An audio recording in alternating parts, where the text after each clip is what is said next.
Transportation layer ಅಲ್ಲಿ ನಾವು ಡೇಟಾನ segment ಅಂತ ಕರಿತೀವಿ. ಆ ಸೆಗ್ಮೆಂಟ್‌ನ ನೆಟ್ವರ್ಕ್ ಲೇಯರ್‌ಗೆ ಟ್ರಾನ್ಸ್‌ಫರ್ ಮಾಡುತ್ತೆ. ಒಂದು ಪೋರ್ಟ್ ಅಡ್ರೆಸ್‌ನ ಆಡ್ ಮಾಡಿ. ಸೊ ಪೋರ್ಟ್ ಅಡ್ರೆಸ್ ಅಂತಂದ್ರೆ ಬೇಸಿಕಲಿ ನಾವೊಂದು ಕಂಪ್ಯೂಟರ್‌ಲಿ ಮಲ್ಟಿಪಲ್ ಆಪ್ಸ್‌ನ ಯೂಸ್ ಮಾಡ್ತಿರ್ತೀವಿ. ಲೈಕ್ ನೆಟ್‌ಫ್ಲಿಕ್ಸ್, ಸ್ಪಾಟಿಫೈ ಆ ತರದ್ದೆಲ್ಲದನ್ನು ಕೂಡ.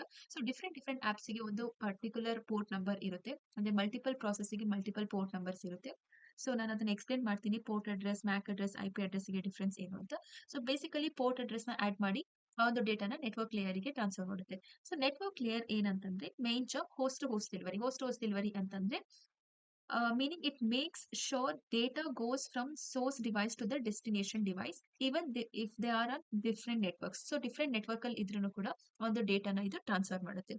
So you may be wonder ಅಂದ್ರೆ ಎಲ್ಲಾ ಲೇಯರ್ ಅಲ್ಲೂ ಕೂಡ ಸೇಮ್ ಡೆಫಿನೇಷನ್ ಇದೆ. ಏನಂತಂದ್ರೆ ಡೇಟಾನ ಸೋರ್ಸ್ ಇಂದ ಡೆಸ್ಟಿನೇಷನ್ ಗೆ ಟ್ರಾವೆಲ್ ಮಾಡೋದು. But what is the difference ಅಂತ. ಸೊ ಡಿಫರೆನ್ಸ್ ಏನಂತಂದ್ರೆ ಡೇಟಾ ಲಿಂಕ್ ಲೇಯರ್ ಅಲ್ಲಿ ಇದು ಮ್ಯಾಕ್ ಅಡ್ರೆಸ್ಸಿಂಗ್ ನ ಫಾರ್ಮ್ಯಾಟ್ ಮಾಡುತ್ತೆ. ಅಂಡ್ ನೆಕ್ಸ್ಟ್ ನೆಟ್ವರ್ಕ್ ಲೇಯರ್ ಅಲ್ಲಿ ಇದು ಒಂದು ಐಪಿ ಅಡ್ರೆಸ್ ನ ಫಾರ್ಮ್ಯಾಟ್ ಮಾಡುತ್ತೆ. ಸೊ ಮ್ಯಾಕ್ ಅಡ್ರೆಸ್ ಅಂತಂದ್ರೆ ಒಂದು ಲೈಕ್ ಸ್ಪೆಸಿಫಿಕ್ ಕಂಪ್ಯೂಟರ್‌ಗೆ ಇರ್ತಕ್ಕಂಥ address.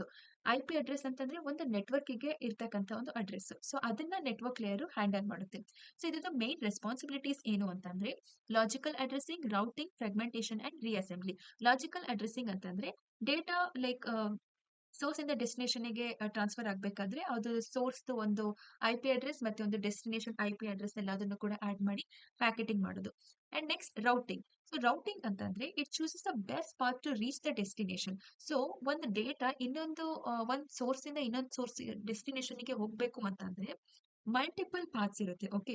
C this is all internet. Multiple routers ಇದೆ. ಅಂದ್ರೆ ಮಲ್ಟಿಪಲ್ ನೆಟ್ವರ್ಕ್ಸ್ ಇದೆ. ಸೊ ಎ ಇಂದ ಎಫ್ ಗೆ ಹೋಗ್ಬೇಕು ಅಂತಂದ್ರೆ ಮಲ್ಟಿಪಲ್ ರೂಟ್ಸ್ ಇದೆ. Like A to B, B to C, C to F ಅಥವಾ ಒಂದು A to D, D to E, E to F ಈ ತರ. ಸೊ ಇದ್ರಲ್ಲಿ ಏನಾಗುತ್ತೆ ಅಂತಂದ್ರೆ ಬೆಸ್ಟ್ ಒಂದು ರೂಟ್‌ನ ಫೈಂಡ್ ಔಟ್ ಮಾಡಿ ಅಂದ್ರೆ ಫಾಸ್ಟೆಸ್ಟ್ ರೂಟ್‌ನ ಫೈಂಡ್ ಔಟ್ ಮಾಡಿ ಆ ಒಂದು ರೂಟ್ ಮೂಲಕ ಡೇಟಾನ ಟ್ರಾನ್ಸ್‌ಫರ್ ಮಾಡುತ್ತೆ. ಅದನ್ನ ನಾವು ರೌಟಿಂಗ್ ಅಂತ ಕರಿತೀವಿ.